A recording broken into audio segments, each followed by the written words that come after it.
Hi guys, welcome back to the channel. I must release you. Today, we're getting into something epic. Have you ever come across this movie? Trust me, it's absolutely mind-blowing, and I can't wait to break it down for you piece by piece. You don't want to miss this because every scene is packed with moments that'll keep you on the edge of your seat. And to you, watching right now, you're awesome. So stick around, hit that subscribe button, and let's jump right into it. In the early hours of a stormy night in 1967, a pregnant woman was rushed into a hospital in critical condition. She had been found bleeding profusely on the street, with deep bite marks on her neck and arms. The doctors, baffled and horrified by the extent of her injuries, focused on saving her unborn child. Despite their best efforts, the woman, named Vanessa Brooks, tragically passed away during an emergency C-section. But against all odds, her child, a boy, survived.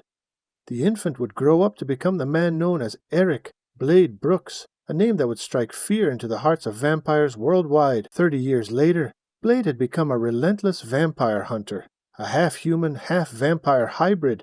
The night he was born had altered him forever. Unlike other children, Blade inherited the supernatural strength, agility, and accelerated healing of the vampires, but none of their weaknesses. He could walk in daylight, earning him the moniker Daywalker among both vampires and humans.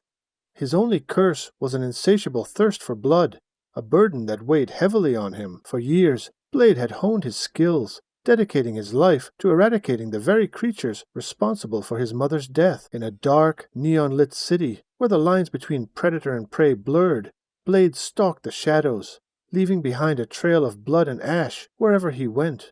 On this particular night, a young man found himself being seduced by a mysterious woman to a nightclub, unaware that his world was about to collide with the one Blade inhabited. The young man, eager for excitement, followed the seductive woman into the back streets and into a club hidden beneath an industrial meatpacking facility. As the heavy beats of electronic music thumped through the speakers, the club seemed at first like any other underground rave, a mass of bodies swaying in rhythm to the pulse of the music. The young man immersed himself in the atmosphere, relishing the intensity of the night, until he began to notice something strange. The people around him were staring, their eyes gleaming unnaturally in the strobe lights. The tension in the air grew thicker.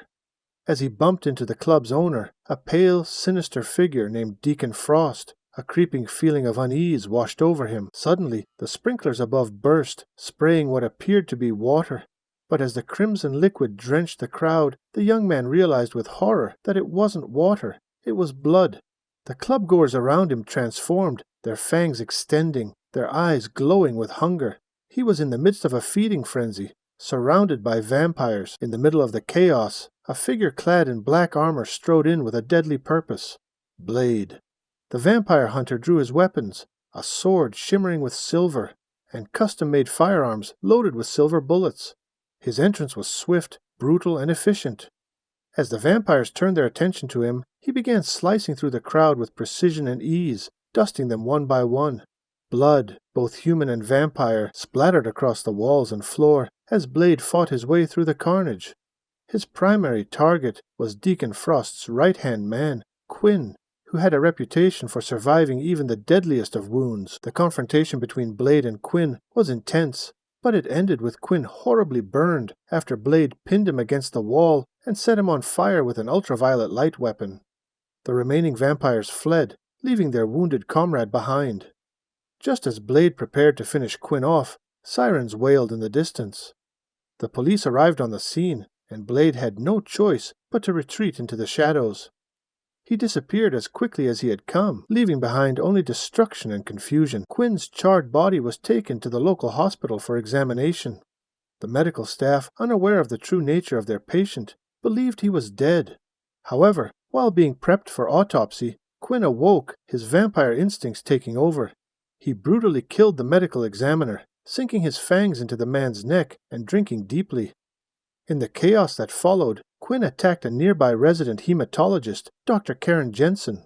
She screamed as he bit into her neck, but before he could do any further damage, Blade arrived. Tracking Quinn from the nightclub, Blade intercepted him at the hospital. Quinn, sensing his imminent defeat, fled after Blade severed his arm in a violent clash. But it wasn't over yet. Dr. Karen Jensen was left badly injured and infected with vampire venom. In an act of mercy, Blade decided to bring Karen to his lair rather than leaving her to die or turn into a vampire. Blade's lair was hidden deep within the city's underground, a heavily fortified base of operations filled with weapons and gadgets designed specifically to combat vampires. There, Karen met Abraham Whistler, Blade's mentor, a grizzled vampire hunter with decades of experience and a personal vendetta against the undead.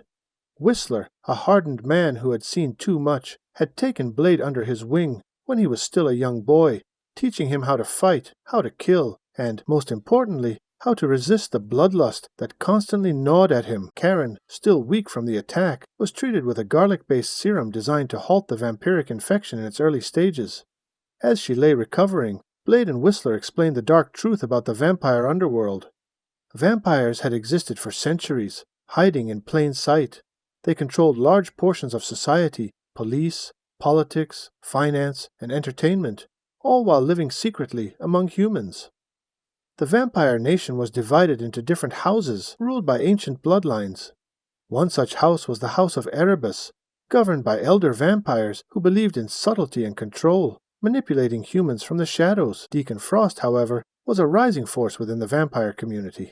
A young, brash upstart, Frost was not born a vampire, but was turned, and because of this, he was scorned by the pureblood vampire elders. Despite his outsider status, Frost had his own vision for the future. He believed that vampires should no longer hide. Instead, they should dominate and enslave humanity openly, with him at the helm. To achieve his goal, Frost studied ancient vampire lore and uncovered a prophecy about the awakening of La Magra, the blood god, a figure of immeasurable power who would supposedly lead vampires to rule the world. Frost's ambition put him at odds with the vampire elders, and their conflict escalated into a deadly game of power. Unwilling to bow to the old ways, Frost staged a coup, kidnapping and mutilating the head vampire elder before brutally exposing him to sunlight, turning him into ash.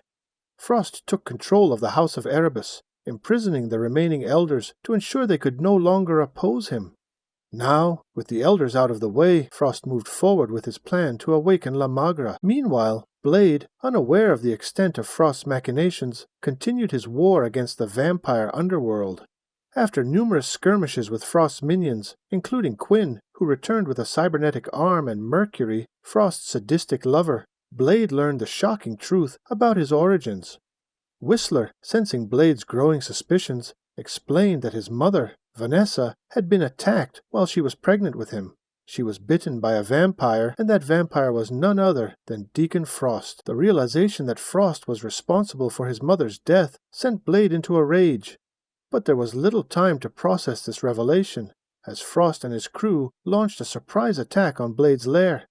They kidnapped Karen and left Whistler mortally wounded. The older vampire hunter, knowing his time was up, asked Blade to give him a gun so he could end his own life before turning into a vampire. With heavy reluctance, Blade honored Whistler's request, leaving him to die alone as he prepared for his final confrontation with Frost. Armed with an arsenal of silver stakes, UV grenades, and vials of the explosive anticoagulant EDTA, Blade stormed Frost's penthouse. He cut through Frost's bodyguards with brutal efficiency, determined to reach the man who had taken everything from him. But before he could face Frost, Blade was met with a shocking sight. His mother, Vanessa, was alive, lying in bed beside Frost.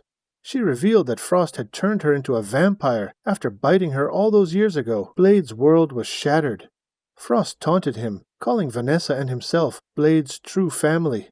Overwhelmed by the emotional betrayal, Blade was captured and brought to the Temple of Eternal Night, where Frost planned to perform the blood ritual to summon La Magra. At the temple, Blade was strapped to an altar. His blood drained into the ancient channels carved into the stone.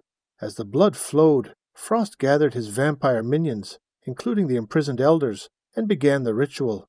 Karen, meanwhile, managed to escape the pit Frost had thrown her into.